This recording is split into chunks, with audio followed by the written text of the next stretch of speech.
Hello, beauty babe. Welcome back to my channel. I am so excited to bring you part one of two of my mini series that I'm doing to end 2025. So I thought it would be fun to do a mini series where I reflect on my highs of the year and my lows. So it's kind of giving like top three best and top three worst, but always want to try to put a positive spin on things. So it'll kind of just be like the highs and the lows, the magic and the growth, you know? And to begin with part one, I want to dive in to my really fun moments of this year. This is in chronological order of just how it happened, so there's not really like number 1, I don't like it more than number 3 per se. But with that being said, I guess I'm like, do I wanna start with number 1 because it's in chronological order? I think I do, that's how I wanna do it. So, number 1 of 3 of my most magical moments of 2025 was actually how I started the year. So, my New Year's Eve, which is kind of funny because that was December 31st, 2024, but also January 1st, 2025 was absolute magic. I have spoke about it a little bit on the podcast, but I did celebrate with one of my soul sisters, Liz, and you can check out and learn more about her on the pod. Episode is linked where we dive into her goddess journey, but we did talk about our New Year's on that episode as well. But truly, like my whole life, like for as long as I could remember, I fantasized New Year's Eve so much, but I'm sure you can relate to being let down on NYE because it's very overhyped and the it's like high well, I wanted to say high risk, low reward. I don't know if that's the right way to put it, but it's like there are high expectations, but the outcome is like when we have high expectations, the outcomes usually never fucking match that. And yeah, this was the first year where I just had the best time ringing in the new year. So, a New Year's tradition that I adopted a few years back is smashing plates at midnight. So you go to the dollar store and get a plate that you can smash, but before the clock strikes 12, write out everything that you want to leave in the previous year. So in this case, it was, okay, what do I want to leave in 2024? I'll clip, I'll add a little clip in from some of the things that were on my plate because I don't remember off the top of my head. Okay, well, the first thing I wrote was bullshit. Okay, so I'm leaving behind bullshit, self-doubt, scarcity mindset, fear of running out of money, not giving 110% on my dreams. It feels so amazing to smash the plates right at midnight. It's just like whoosh, like let it all go. And it's so cathartic getting to like break something, but don't get it twisted. We don't leave the shattered plate there for someone to step on it. We clean it up, but of course this is something that you need to do outside unless you have like a garage. That would be cool.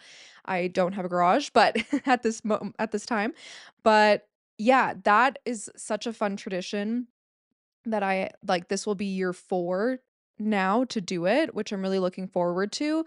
But what also was so special about how Liz and I celebrated our New Year's Eve was we were very intentional. Like, we very much went with the flow, and we were being so present in the moment that we, like, suddenly were like, "Oh my gosh, it's about to be midnight." Like, the time just flew by, but it was just her and I, and, we had went to the dollar store to get everything that we needed, like decorations, the plates and such, and we had a really delicious ramen dinner.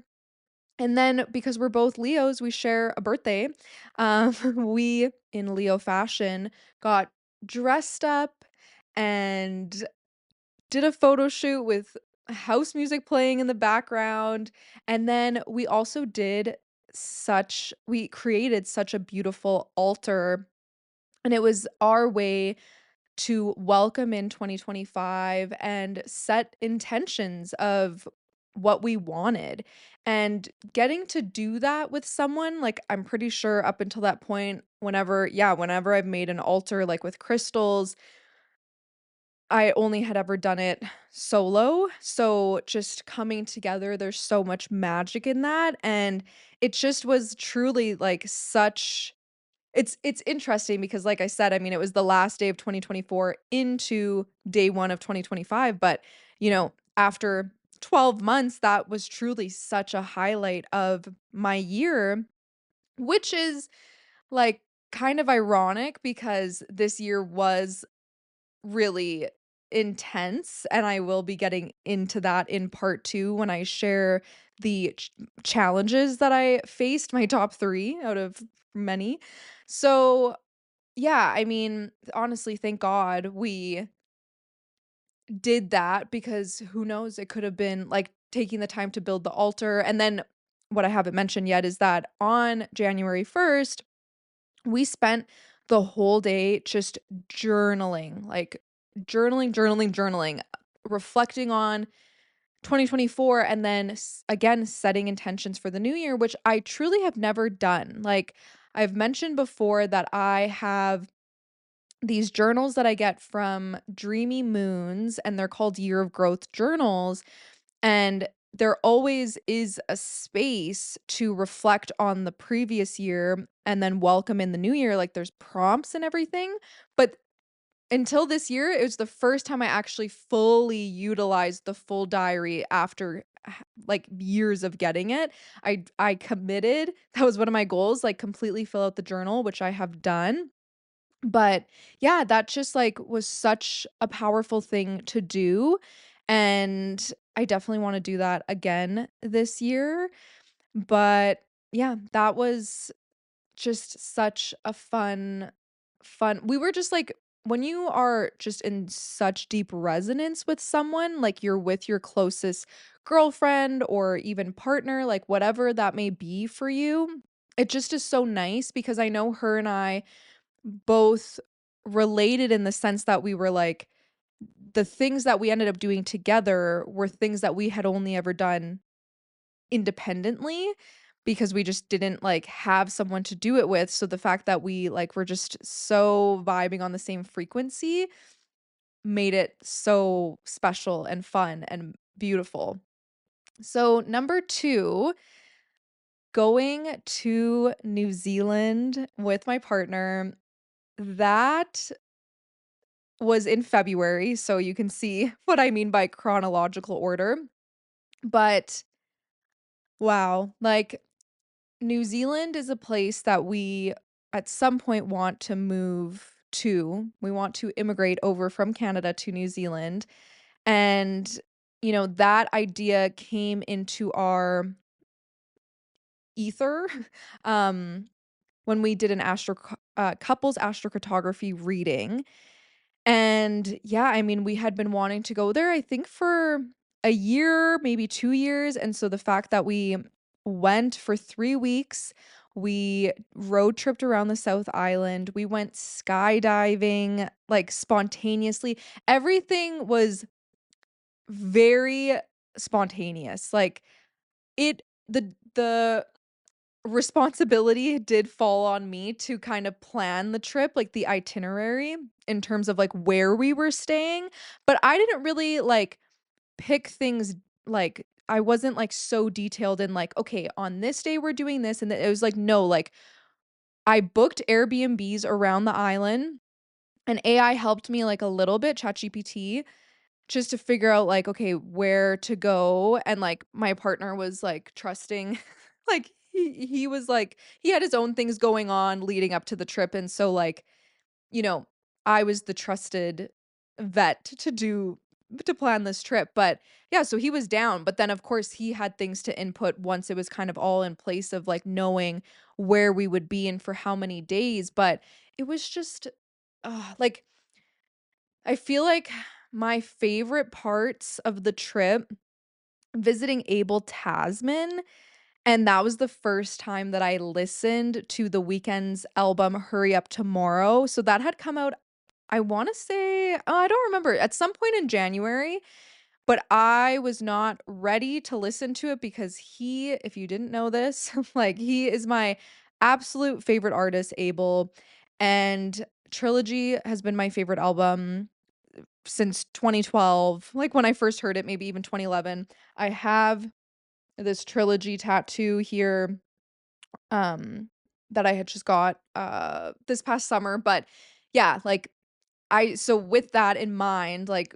Trilogy being my favorite album and then supposedly Hurry Up Tomorrow being the final album that we may receive from The Weeknd, I was like, "I'm not ready," but it was so like, I knew we were going to New Zealand, so I was like, "At some point on the trip, I'm going to listen to the album there." And yeah, we had spent, I think, 2 days at Abel Tasman. We weren't staying right in that area, but basically Abel Tasman is like heaven on earth to me. It's my most favorite place I've ever been. It is so like, it's so tropical and the most beautiful beach is that I've ever seen, and even just seeing stingrays, I don't believe I've ever seen stingrays in my life before, and so just, oh my gosh, what lives in those waters is kinda crazy because, right before I had went to New Zealand, I was living in California, and so I'd be frolicking in the ocean like nobody's business, but then there was one day where I really on the New Zealand trip where I was, like, frolicking in the ocean, but little did I know, I had found out, like, a week later or something that I was like, and especially after going to Abel Tasman, that I was like, "Holy shit, there are dangerous, mystical creatures in this sea." Like, I actually have to think about what I'm doing. I can't just, like, mindlessly be in the ocean, but aside from that, yeah, it's so fucking beautiful, and you can go backcountry camping there, like, well, backcountry, I mean, me being from Alberta, I'm thinking backcountry, I don't know if that's how they would call it, but, like, I mean, backcountry camping, is that I'm like, is that related to, like, where you're at, or does it just mean, like, you're packing your things in and packing them out? Because that's what I mean. Like, we saw people, because basically, the first day that we went to Abel Tasman, we booked a kayaking excursion, and we chose to kayak for about 2 hours up island, and then we hiked back. So, yeah, like, it just all that to say, like, I would see people packing in all of their stuff, and, I mean, we only touched, like, a sliver of what Abel Tasman has to offer, but the bits that we got to experience were absolutely magical, and then also, I don't know if you can see, but I have 2 stuffed animals beside me, were like, my Squishmallows. I'm obsessed, like, me and Braun, my partner, years ago, we like, he has one has a green scarf, and then, like, I had gotten it for him for Christmas, and then he did the same. So, that's my Christmas festive girly. I feel like he might be a boy, actually. But this girl I got when we were in New Zealand, and how cute. A little Baba girl from New Zaza. But why I mentioned that is because, okay, like, yeah, I mean, 3 weeks in New Zealand, there's gonna be so many favorite moments, but the most notable ones that I will share is, yeah, being at Abel Tasman, and then also, like, the next day after the kayaking excursion, we went back and we didn't hike so far in, but we like did a bit of a hike and landed at this one beach because there's so many different beaches you can like hop off the trail to get to. And just I think we ended up there like around dinner time, and we were the only ones on this beach, and I put my fucking headphones in and I listened to Hurry Up Tomorrow and was just in awe. Well, I'm extremely happy that I waited to listen to Abel's album, and I'm in Abel, Tasman. This is literally my favorite place on earth, and that is easily Abel's The Weeknd's best album, so I'm just so happy that I waited. Is it my favorite album? I don't know. I feel like Trilogy will always be my favorite album, but this one is a close second, okay? Was my view as I listened and I just walked up and down the shoreline. Yeah, this is literally heaven on earth. And I'll truly never forget that. And then the other part of the trip that was really notable to me, I mean, definitely the skydiving. That was in the Franz Josef Glacier area. That was amazing. Unfortunately, I don't have any video footage of that. We chose to not pay unnecessary amounts. But the price for the skydiving was really reasonable. I swear it was like no, it was like 100-ish, maybe a bit more than $100 per person. That's like nothing, unless I'm remembering wrong, but I remember it was a really good deal.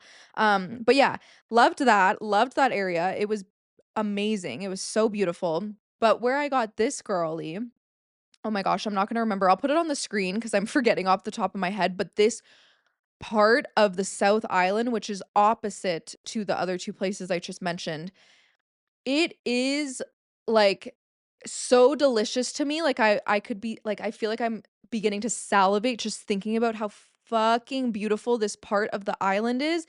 Like, I'm like, to retire, I would want to retire there because there's really not a lot going on over there because you are like, I can't remember how far it is from Christchurch. I think that's the closest, like, city city? I don't even know.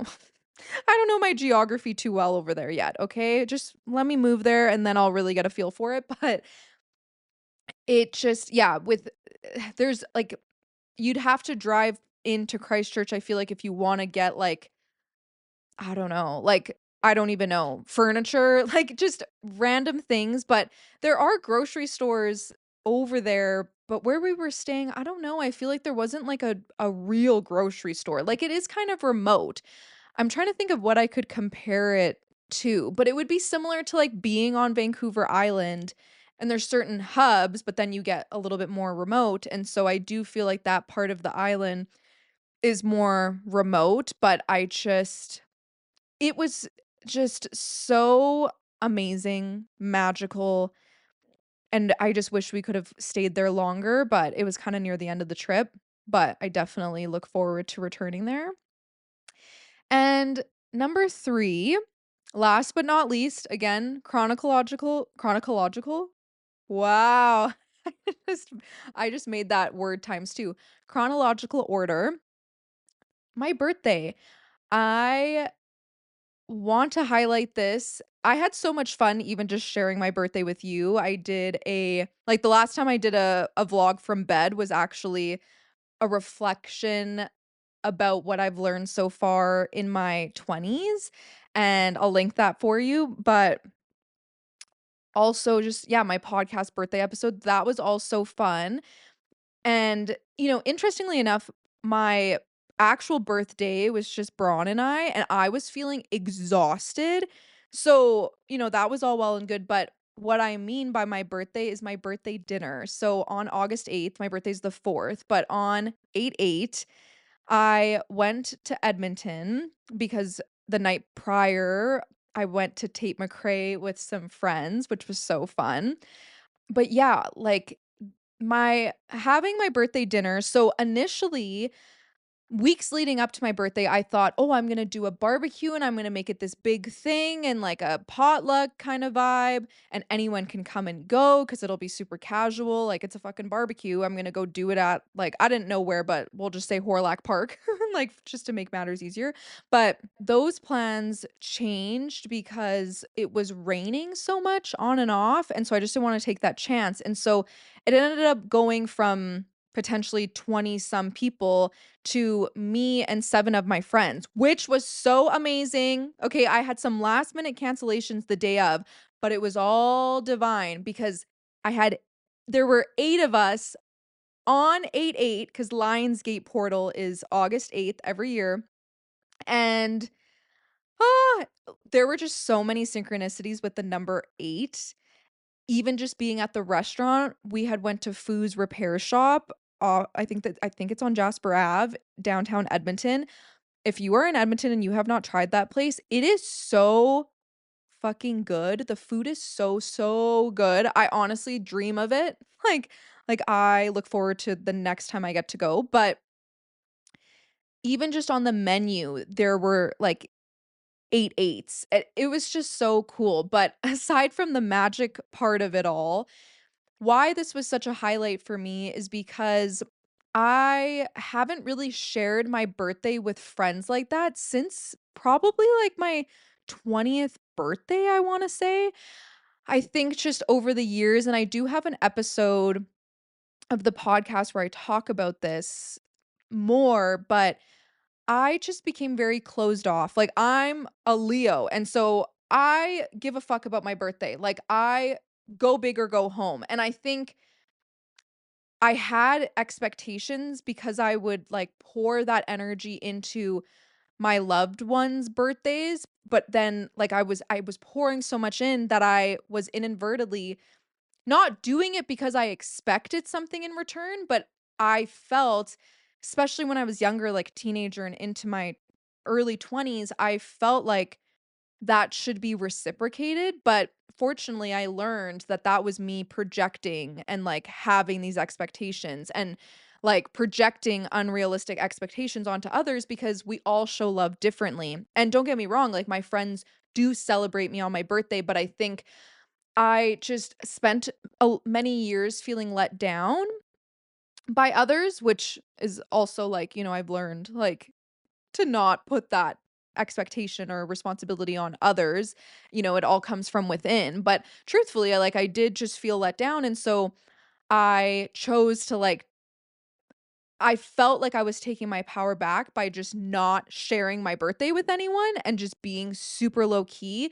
But then over the past couple of years, I realized that that is inauthentic to who I truly am, and, like, I do wanna celebrate my birthday with my loved ones, and, I mean, last year, I did celebrate it with one of my closest friends, which was amazing, and so I'm not, like, discrediting that experience, but, again, what I mean is, like, I opened myself up more to allow people to show up for me, and it was perfect because it was, like, all people that I have known since high school or earlier, and a handful of us all worked together at the West Edmonton Mall World Water Park. I worked there throughout high school for about 3 years, and then I was fired on my 3-year anniversary for talking on the work phone, making an outside call. If you know, you know. But, yeah, it just was so fun to reminisce with friends that I used to see all of the time that I hardly see now just because, like, I don't live in Edmonton and, our lives are different now, but yeah, it was such a great night, and I'm just so grateful to everyone that was there. So, I loved that, and so some bonus highlights I wanted to throw in. My first season of being an Edmonton Oilers fan, okay, this just really began like, for the 2025/26 season, okay, so I'm only, like, a handful of months into this, but, I mean, when the Oilers made the playoffs in 2023, I watched only the final game, okay, so then I was a little bit interested. Then, when I was living in California, my uncle who I lived with, I think I spoke about this, I don't know when or where, so I'll just give you a little recap.